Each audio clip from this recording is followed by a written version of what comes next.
ले कमला, तेरी इस महीने की तनख्वाह, और अब कल से काम पर मत आना। सीमा ने रूखे गले के साथ अपनी काम वाली बाई कमला से कहा। दीदी, आप लोग शहर से कहीं बाहर जा रहे हो क्या? कमला ने उत्सुकता से पूछा। नहीं तो, सीमा ने कहा। हमारे बदले किसी और को काम पर लगा लिया है क्या? हम तो फालतू की छुट्टी भी नहीं करते और काम भी तो आपके हिसाब से बढ़िया करके देते हैं, फिर क्यों हम कल से काम पर ना आए? कमला ने उदास होते हुए कहा। ऐसा है कमला, तुम्हारे साहब की नौकरी चली गई है।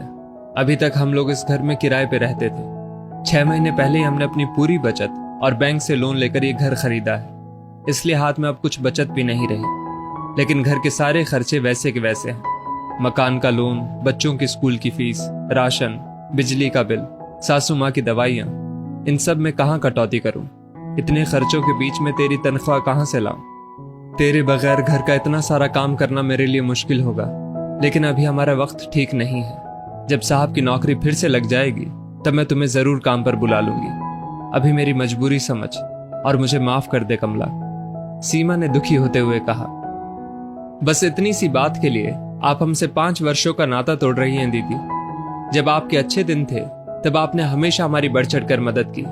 जब हमारी सासू माँ का देहांत हुआ था तब हमारे पास तो उनके अंतिम संस्कार के लिए भी पैसे नहीं थे, तब आपने हमें पैसे देकर हमारी मदद की थी। जब हमारा छोटा बेटा गुड्डू बहुत बीमार था, उसका बुखार उतर ही नहीं रहा था, तब बड़े डॉक्टर साहब को दिखाने के लिए आपने ही पैसे दिए थे। हमको तब 7 दिन की छुट्टी भी दी थी और पैसे भी नहीं काटे थे। ये हम कैसे भूल जाएं? ऐसे कठिन समय में हम आपको छोड़कर चले जाएं, ऐसे बेगैरत नहीं है हम। कल आएंगे हम इसी समय, कमला ने हक के साथ बोला। सीमा ने कमला को गले से लगा लिया। दोनों की आंखों से आंसू बह निकले। तभी डोरबेल बजती है। दूध वाला भैया रामू आया था। रामू पिछले 7 सालों से सोसाइटी में दूध देने आया करता था। रामू, ये लो तुम्हारा इस महीने का हिसाब। कल से 2 लीटर दूध की जगह 1 लीटर दूध ही देना, सीमा ने कहा। क्यों दीदी जी, बच्चे कहीं बाहर जा रहे हैं क्या? रामू ने आत्मीयता से कहा।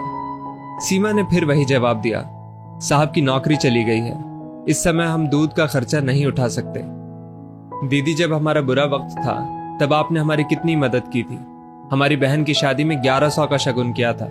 कौन हमारे लिए इतना करता है? साहब की सिफारिश से ही मेरी बेटी का एडमिशन अच्छे स्कूल में हो पाया।